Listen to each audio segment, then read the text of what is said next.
제10계명에서 명하는 것은 무엇인가? 시작.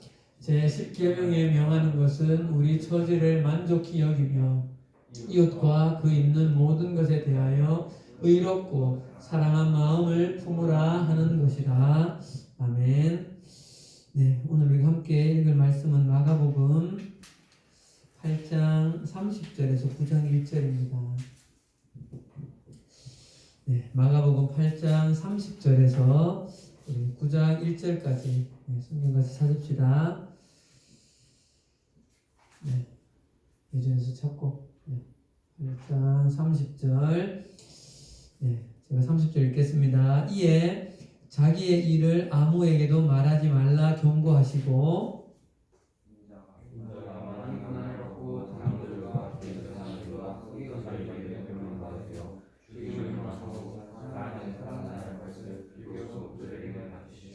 드러내놓고 이 말씀을 하시니 베드로가 예수를 붙들고 항변하매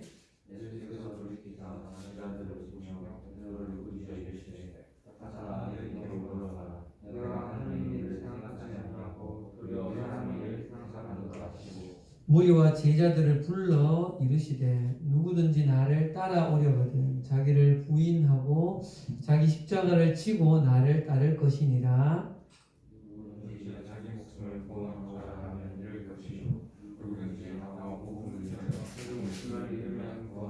사람이 만일 온 천하를 얻고도 자기 목숨을 잃으면 무엇이 유익하리요? 누구든지 이 음란하고 죄 많은 세대에서 나와 내 말을 부끄러워하면 인자도 아버지의 영광으로 거룩한 천사들과 함께 올 때에 그 사람을 부끄러워하리라. 같이요. 또 그들에게 이르시되 내가 진실로 너희에게 이르노니 여기 서 있는 사람 중에는 죽기 전에 하나님의 나라가 권능으로 임하는 것을 볼 자들도 있느니라 하시니라. 아멘. 네, 12월입니다. 우리 용수가 기도해준 것처럼 올려도 이제 마지막 한 달 남았는데 네, 이 학기에 또 유종의 매를 잘 보시면 좋겠습니다. 예준이 화이팅! 네. 자, 우리 지난주에 베드로의 그 믿음의 고백 위에 예수님께서 교회를 세우시겠다고 하면서 이 교회에 예수님께서 맡기신 사명과 권위가 있다는 것에 대해서 같이 묵상을 했었습니다. 그 사명은 무엇인가 하면 예수님께서 교회에 천국 열쇠를 주시겠다. 네, 거기 드시고 천국 열쇠가 뭐였습니까? 두 글자로. 천국을 여는 열쇠. 네, 복음. 복음을 맡기신 거지. 복음을. 그래서 여러분, 이 땅에는 교회의 모습이 여러 가지로 좀 부족함이 있어서 보이고 사람들로 하여금 이런 이렇게 좀 지탄을 받는 것 같지만 우리가 성경 말씀을 통하여서 보면 교회는 복음을 위탁받은 이 세상의 유일한 소망이 되어진 것이 교회예요. 한번 따라합시다. 교회는 복음을 위탁받은 세상의 유일한 소망이다. 두 번째는 예수님께서 세우신 교회에 일정한 권위를 허락하셨다는 거예요. 땅에서도 매면 매일 것이고 풀면 풀리리라. 이 부분은 공교회에 하나님께서 허락하신 권위가 있다는 것이죠. 그래서 이 땅의 교회들은 여러 일들을 주님의 그 권위 아래서 일정하게 행하고 있는 것입니다. 여러분, 이렇게 베드로의 이 고백과 그 고백 위에 교회를 세우겠다고 하는 말은 예수님의 3년의 공생에 있어서 분기점이 될 만큼 이 오늘의 이 가이사랴 빌립보에서 이전과 이후를 나눌 만큼 예수님의 사역에도 굉장히 중요했다는 거예요. 그 중요한 게 무엇으로 드러나는가 하면 이 일을 계기로 해서 예수님이 당신의 십자가의 고난과 죽으심과 부활을 처음으로 사람들한테 소개하고 드러내기 시작했다는 거죠. 그런데 안타깝게도 이 예수님의 죽으심, 부활하심의 의미를 온전하게 깨닫지 못했던 이 베드로가 예수님 그러시면 안 됩니다라고 여러 마음을 가지고 막아선다 그랬죠. 그 베드로의 마음을 지난주에 우리 크게 세 가지로 생각해 봤어요. 첫 번째는 인간적인 마음에서 스승인 예수님이 죽는다고 하니까 자기 스승이 죽는다는데 좋아할 사람이 그러면 안 되겠죠. 그런 인간적인 마음으로 안 됩니다라고 했을 수도 있고, 두 번째 전통적인 이스라엘 이 베드로도 이 철저한 유대의 교회 배경하에서 자란 사람이기 때문에 이 유대인들에게는 구약의 메시아 사상이 알려져 있다는 거예요. 그 구약의 메시아는 이 땅 가운데 메시아가 오셔서 이스라엘을 다시금 다윗 왕조의 시대의 그 부흥기로 다시 회복시킬 그런 어떻게 보면 정치적인 메시아를 기대하고 있었다. 그런데 예수님께서 죽어버리신다. 예수님 그러시면 안 됩니다. 이런 잘못된 메시아 사상에 대한 어떤 마음이 있었고, 또 한 가지 그 연장선상에서 그런 엄청난 이 메시아를로 기대하고 지금 베드로와 12제자는 다 버리고 따르고 있는데 예수님이 죽으신다고요. 그럼 우리는 뭐가 되죠? 예수님을 버리고 따르고 있는 우리는 뭐가 됩니까? 예수님? 우리 청춘과 우리 부모, 자식을 다 버리고 따르고 있는데 약간의 어떻게 보면 본전 생각이 나는 그런 마음으로 이 베드로의 생각 속에는 베드로 스스로 내면 안에서 올라온 생각도 있었겠지만 예수님의 말씀 넘겨주세요. 마가복음 8장 33절에 보면 사탄아 내 뒤로 물러가라는 예수님의 이 말씀을 보면 악한 사단이 가까이 와서 베드로에게 선하지 못한 생각을 넣고 있다는 것들을 예수님은 직감하셔서 이렇게 말씀하셨던 부분도 있다는 거죠. 자, 여러분 오늘 우리가 묵상할 부분은 이 다음 이어지는 예수님의 말씀이에요. 베드로를 향해서 이렇게 호된 말씀을 하신 이후에 예수님께서 작심한 듯이 12제자를 불러 세웁니다. 그리고 그 다음 하시는 말씀이 34절이에요. 넘겨주세요. 같이 읽읍시다. 시작. 무리와 제자들을 불러 이르시되 누구든지 나를 따라오려거든 자기를 부인하고 자기 십자가를 지고 나를 알 것입니다. 여러분 예수님께서 베드로에게 하신 이 강한 말씀을 하신 이후에 마음에 어떤 결단이 생기셨는지 잘은 모르지만 보세요. 무리와 제자들을 불러 이르시되 사람들을 가까이 불러 모으셔서 하신 말씀이다. 그 말씀이 누구든지 나를 따라오려거든. 여러분 오늘 이 한 문장의 이 말씀이 이 말씀의 그 중요성에 대하여서 이야기하자면 너무너무 사실은 어떻게 보면 이 지금까지 우리가 마가복음을 쭉 해석해서 지금 오고 있는데 마가복음이 총 16장이거든요. 8장이면 딱 중간이에요. 마가복음 전체에서 가장 중요한 한 구절을 뽑아내려고 하면 어떻게 보면 예수님께서 오셔서 예수님의 말씀 가운데 핵심적인 부분을 찾으러 가면 오늘 이 말씀을 저는 찾을 것 같아요.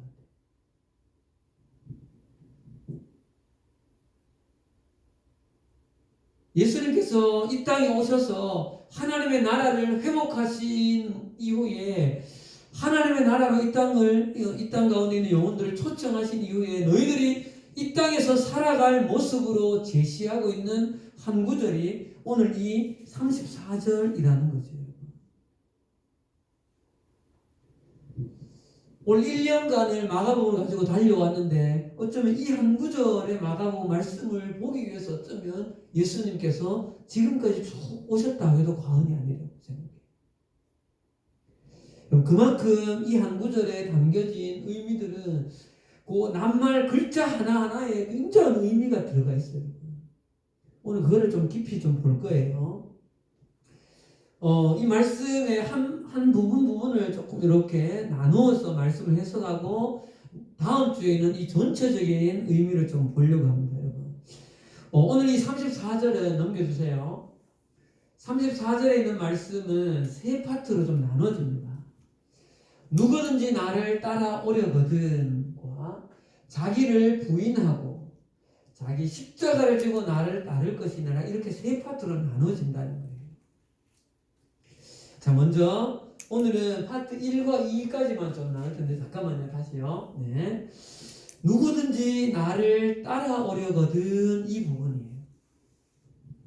오늘 이 부분을 좀 오랫동안 좀 볼 겁니다, 여러분. 첫 번째 우리가 좀 생각해야 될 것은, 여러분, 이 말씀을 하신 이 34절의 이 말씀, 누구든지 나를 따라오려거든 자기를 부인하고 자기 십자가를 지고 나를 따를 것이라는 이 말씀이 앞에 보세요, 여러분.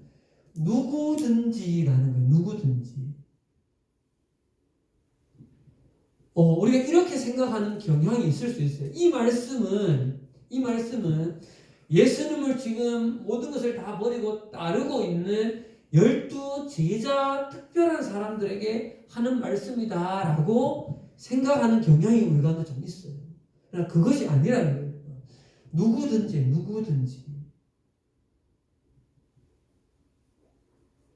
우리는 소위 말해서 주의 길을 간다라고 말하는 쉽게 목사님이나 선교사님이나 아니면 특별한 어떤 사역자가 자기 십자가를 지고 따라간다, 평신도는 그런 것이 아니다라고 생각하는 것은 완전히 잘못된 생각입니다. 네. 누구든지입니다. 누구든지. 이 전제. 그러면 우리 이 자리에 있는 우리 모두는 다 이 말씀을 듣고 해당하는 사항이 있다는 거죠. 자, 그 다음 여러분, 따라오려거든, 요 말을 오늘은 굉장히 좀 많이 좀 묵상할 건데요. 이 우리나라 동사에는 따라오려거든 이라는 말이 하나의 동사처럼 여겨지는데, 이게 성경에 쓰여진 원어를 보면 여기에 4개의 의미가 포함되어져 있다는 거예요.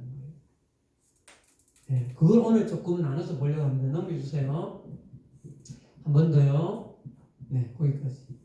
자, 화면 한번 보십시오, 여러분. 따라오려거든이 4가지로 따라오려거든이 원어의 의미가 다 다르다는 거예요. 이게 한 동사 전체 안에 포함되어져 있다는 거예요. 선생님도 지난주에 이 말씀을 이게 이런 의미가 이렇게 다 포함되어 있구나, 이 속에 포함되어 있는 의미 하나를 다 알아야만 이 한 동사 전체의 의미를 온전하게 이해할 수 있다는 거죠. 자, 첫 번째로 가봅시다. 한번 넘겨주세요. 먼저는 따라예요. 따라. 자, 화면 한번 보세요, 여러분. 따라가 원어가 오피소, 저도 오피소 잘 모르겠어요. 이 뜻이 우리나라 말로 하면 같이 읽읍시다. 시작. 뒤로 돌이키는 거. 자, 보세요, 여러분. 따라오세요 하면 우리는 그냥 바로 그 사람을 따라간다는 이런 생각이 있잖아요. 그죠? 근데 여기서 따라의 의미가 가던 방향에서 유턴을 하는, 방향을 돌이킨다는 의미가 있다는 거예요. 자, 여러분, 예수님을 따른다, 예수님을 믿는다라고 할 때 1차적인 의미는 현재의 그 사람이 따르고 있던 그 방향에서 돌이키는 것이 첫 번째의 우선순위라는 거예요. 예준아, 이해했지? 그래서 여러분, 사람은 누구나 자기가 인지하든 인지하지 못하고 있든 상관없이 무엇인가를 향하여서 믿고 따라가는 삶을 살고 있어요. 왜냐하면 하나님이 인간을 그런 존재로 창조해 놓으셨기 때문에 그래요. 그래서 우리 인간은 어떤 것에 대한 믿음이라는 것이 완전히 배제되어진다면 인간은 살아갈 수가 없는 존재예요. 믿음이라는 것이 전제가 되어 있어야만 우리는 살아갈 수밖에 없다는 거죠. 쉽게 예를 들어서 여러분 부모님에 대한 신뢰가 있어야 가정에서 함께 살아가죠. 인간의 삶에 있어서 이 믿음, 서로에 대한 신뢰라는 것은 인간 사회 전체를 유지하고 있는 가장 기본적인 하나님께서 허락하신 그 형이상학적인 진리에 해당하는 거예요. 그런데 여러분, 네, 온라인에 누구 한 명 더 들어왔는데 누구예요?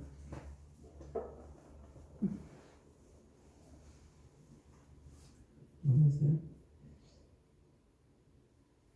그런데 이 믿음은 민성 안녕. 대답해봐.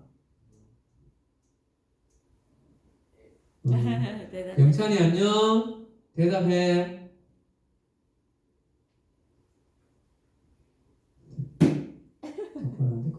윤영찬도 네. 윤영찬 대답했어요. 자, 근데 그렇게 중요한 이 믿음이라는 것이 이게 방향이 있다는 거예요. 어떤 것에 대한 믿음은 방향이 정해져 있다는 거죠. 종교만이 아니라 어떤 것에 대한 믿음은 방향이 정해져 있다는 거예요.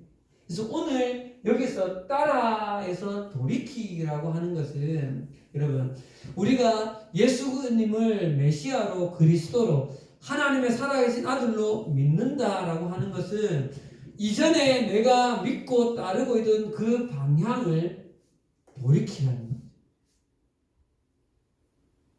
이준 이해되지?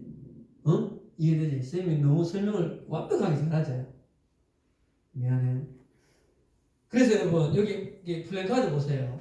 맨 위에 우리 삶의 패러다임 대전환이라고 할 때 이 돌이킨다는 거에 따라에 돌이키다는 것은 이 패러다임을 바꾸는 것을 의미하는 거예요. 성경에 그런 예들은 너무 많죠. 베드로 예수님을 만나기 전과 후 가장 대표적으로 사울이 다메섹에서 예수님을 만나서 바울이 된 거. 뭐예요? 유대교라는 삶의 방향에서 완전히 돌이켜서 주변 사람들조차도 저 사람이 저렇게 바뀔 수 있나? 인류 역사상 가장 완전하게 바뀐 사람이 있다고 하면 이 바울이죠. 돌이키는 거예요. 돌이키는 거.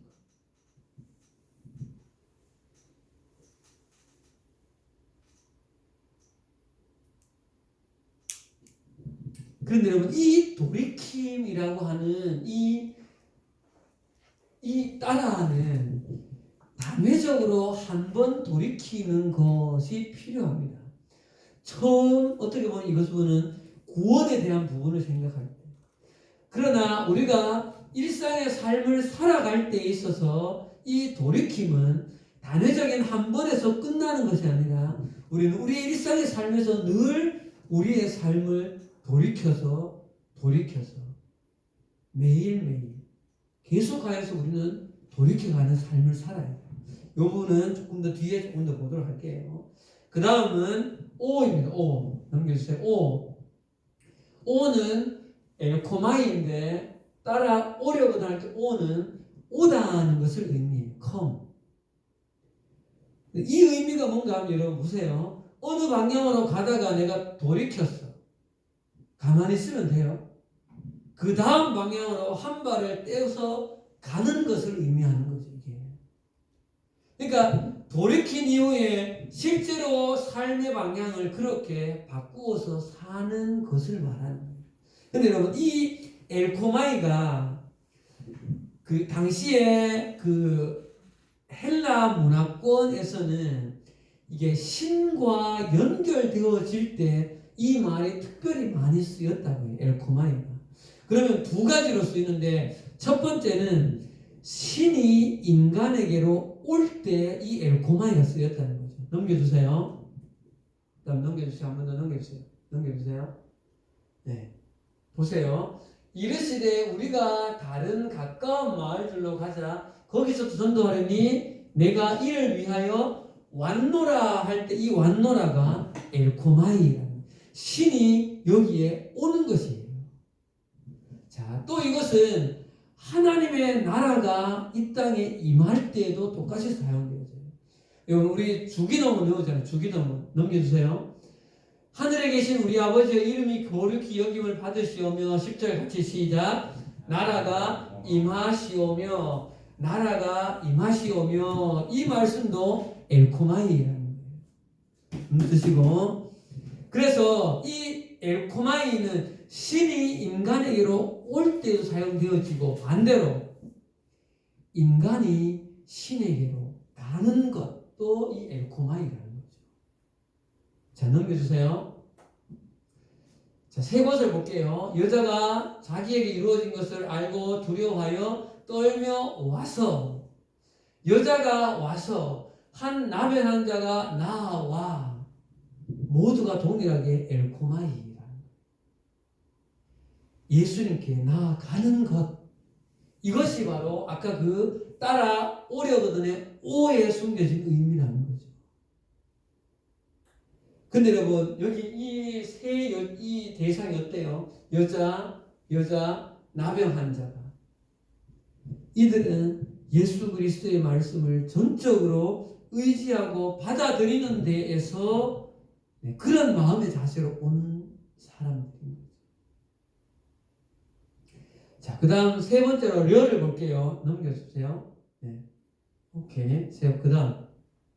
네. 려는, 선생님은 이 려라는 의미가, 굉장히 좀 새롭게 다가왔어요. 보세요, 여러분. 여기 봐봐. 려가 없고, 따라오거든 하고, 따라오려거든 하고, 느낌이 어때요? 따라오거든. 누구든지 나를 따라오거든. 누구든지 나를 따라오려거든. 같아요? 좀 달라요? 조금 달라요. 여기서 려가 바라다, 원하다, 마음에 소망을 품고 그렇게 하고 싶은 열망, 소망이 있다는 거죠.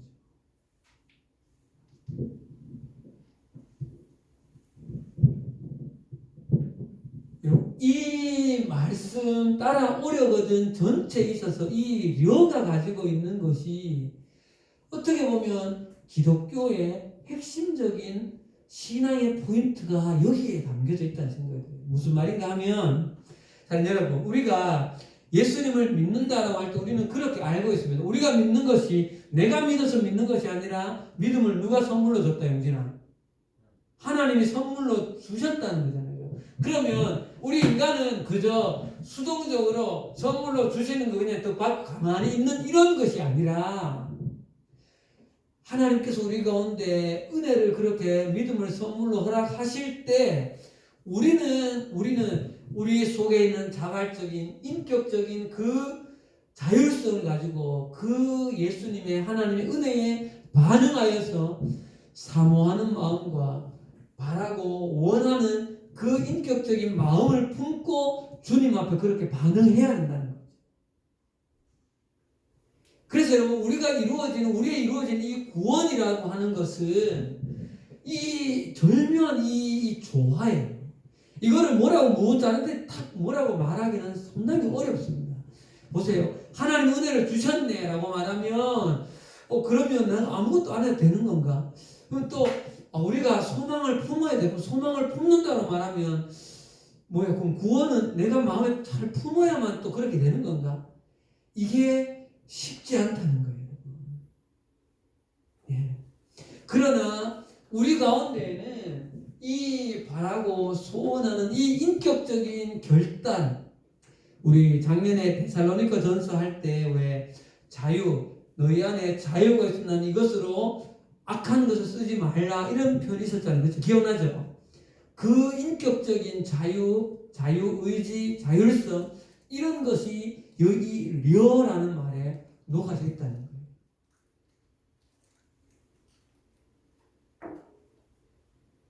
조금 여러분 무슨 의미인지 이해하겠죠? 그죠? 네. 그래서 이 려라는 의미에는 정말 네 안에 그런 소망, 그런 사모함이 있냐는 거죠. 예. 예수님은 그 중심을 보시는 거죠. 어떻게 보면 예수님께서 여러분 보세요. 왜 바리새인들과 서기관들, 대제사장 전체 사람들에게 다른 여러 이유도 있지만 그 사람들이 행하고 있는 기도, 그 사람들이 드리고 있는 11조, 그 사람들이 행하고 있는 종교적인 행위들, 왜 그 전체에 대해서 왜 예수님께서 부정적으로 말씀하세요? 여기서 뭐가 빠졌어요? 이게 빠졌다는 거예요. 여러분 감이 옵니까? 좀 느낌이 와요? 이것이 빠졌다는 거예요.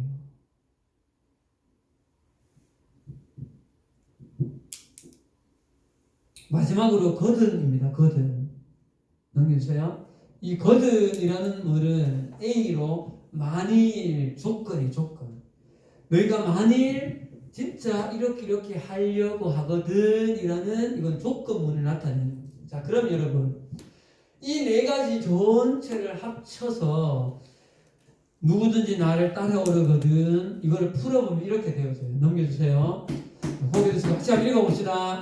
넘겨주세요. 자, 누구든지 같이 시작. 누구든지 지금까지 당신 삶의 믿음, 가치의 방향에서 180도 돌이켜서 예수님에게로 전적으로 오려는 자발적이고 인격적인 소망이나 마음을 가지고 있다면 이런 여러 의미가 포함되어져 있는 말이 이 짧은 이 한 구절이라는 거예요. 조금 더 어떻게 느낌이 하나도 옵니까 여러분? 그냥 따라오려거든 날 따라올래 이런 의미가 아니라 네가 가지고 있는 너의 삶의 가치 그 전체를 네가 바꿀 의지가 있냐는 거예요. 그리고 정말 소망과 마음을 품고 전적으로 예수 그리스도를 나를 진짜 따를 그런 마음이 있냐는 걸 묻고 있는 거예요.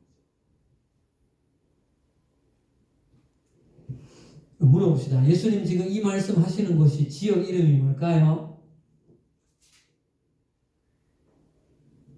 가이사랴 빌립보. 여기는 지난번에 무슨 문이 있다? 천국의 문이 아니라 당시 사람들에게 빌립보는 하데스의 문이라는 지옥의 문으로 통하는 이곳에서 베드로의 믿음의 고백을 하게 하시고 예수님의 십자가의 죽으심을 말씀하시면서 교회를 세우신 이후에 첫 번째로 하신 말씀이 누구든지 나를 따라오려거든.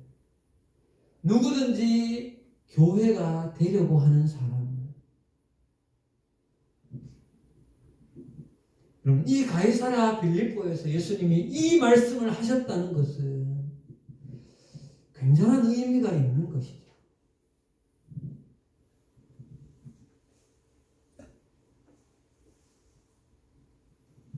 사랑하는 여러분, 우리 삶에 있어서 예수님을 따라오려거든이라는 이 한 구절을 늘 나에게 질문해 보아야 합니다. 나는 지금 예수를 따르고 있는가? 조금 더 근본적으로 나는 지금 예수를 그리스도라고 따를 마음의 중심이 있는가? 예. 자, 그리고 나서 두 번째 파트로 가서 두 번째 파트 이제 거의 말씀 마쳐갑니다. 두 번째 파트 자기를 부인하고예요. 자기를 부인하고. 누구든지 나를 따라오려거든 앞에 그 많은 말들 의미를 포함된 이렇게 하려는 사람은 첫 번째로 이것을 해야 된다. 자기를 부인하고. 이 자기 부인의 원어는 부인하다, disown, 그러니까 주인이 아니다라는 것을 선언한다는 거죠. 그 다음 내가 내 주인의식을 포기한다는 거예요. 이거는 우리가 팀장님이 가끔 말하는 주제권과 관련 있는 말씀입니다. 쉽게 말하면 넘겨주세요. 누가 나의 주인인가? 두 번째로 누가 나를 둘러싼 모든 것의 주인인가? 여러분 이 땅 가운데 살아가는 사람들은 내가 나의 주인이라고 말하고 내가 가지고 있는 물질적인 것이든지 또는 눈에 보이는 어떤 물건이라든지 아니면 시간이라든지 아니면 내가 가지고 있는 어떤 잘하는 어떤 능력이라든지 이 모든 것의 주인은 자기라고 말하죠. 그러나 한결같이 성경에서는 이 모든 것의 주인이 네가 아니다라고 말씀하십니다. 주인은 넘겨주세요. 창조주 하나님이다. 하나님께서 너에게 맡긴 거다. 위타 맡겨놓았다. 그렇기 때문에 우리는 그 유명한 정직이가 되어지는 거예요. 내가 가지고 있는 것을 나의 것이라고 주장하지 않는 것이 오늘 자기를 부인하는 것이죠.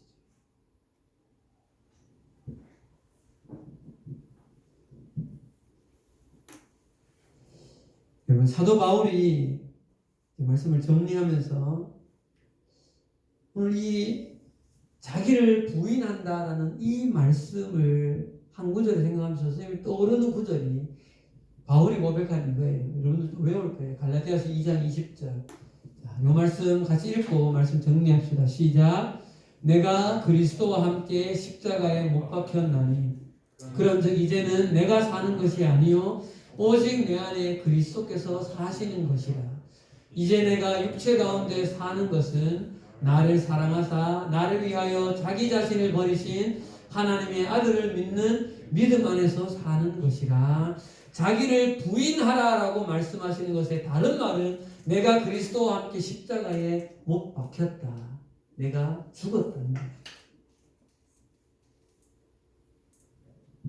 사랑하는 여러분들, 여러분들이 가지고 있는 달란트, 여러분들이 가지고 있는 그 무엇, 그거 여러분들 것이 아니라는 거예요.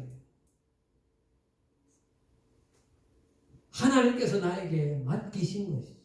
그렇기 때문에 이것을 가지고 자랑할 이유가 없는 거예요. 왜? 하나님께서는 각각 다른 재능을 허락하셨기 때문에 그런 거죠.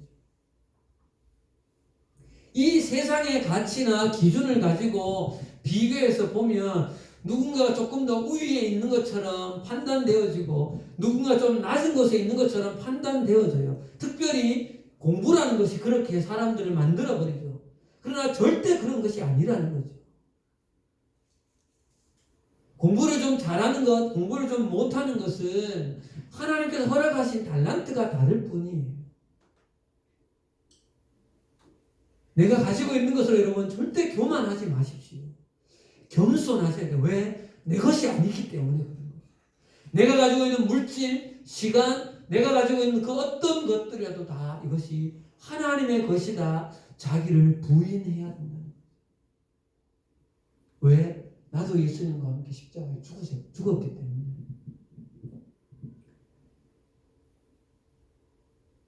그런데 이 자기 부인은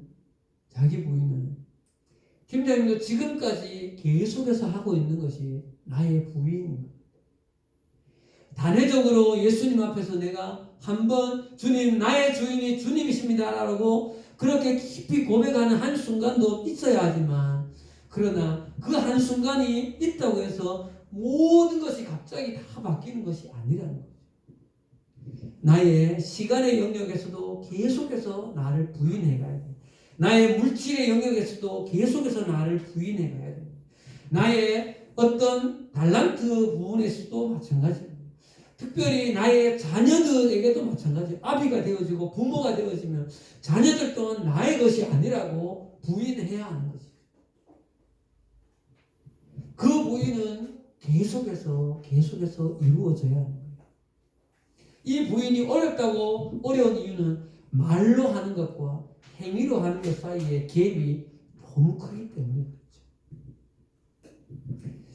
자, 오늘 말씀은 여기까지입니다. 누구든지 나를 따라오려거든 자기를 부인하고. 오늘은 여기까지 묵상했어요. 다음 주에 자기 십자가를 지고 나를 따를 것이니라 이 의미를 생각해 보면서 그 뒤에 나오는 의미는 이 34절 구절을 이해하고 이 34절 구절을 받아들여야 그 35, 6, 7, 8절이 다 해석이 되어집니다. 자, 다음 주에 계속해서 말씀을 묵상해 보도록 합시다. 같이 기도하겠습니다. 살아계신 하나님, 예수님의 이 말씀 속에서 우리가 누구든지 나를 따라오려거든, 이 한 구절 속에 예수님께서 우리 가운데 어떻게 보면 간절한 소망을 가지고 우리 가운데 던지시는 한 문구입니다. 어쩌면 애타는 마음을 가지고 우리 영혼들에게 던지시는 또한 명령입니다. 주님 이 땅에 오셔서 사람들로 하여금 방향을 돌이켜 나에게로 오라 하라고 말씀하시기 위해서 이 땅에 오셨는데, 주님 드디어 이렇게 말씀하셨습니다. 사랑하는 우리 남일교회 중고등부 다음 세대 지체들이 하나님 예수님의 이 말씀을 깊이 있게 생각하게 하시고, 자기를 부인한다고 말하는 것이 무엇인지를 깊이 생각하면서 정말 내가 예수님을 믿는다고 말하는 것이 무엇을 말하는 것인지를 깨닫는 사랑하는 학생들 되어줄 수 있도록 도와주시옵소서. 예수님 이름으로 기도합니다. 아멘. 우리 주기도문으로 마치겠습니다.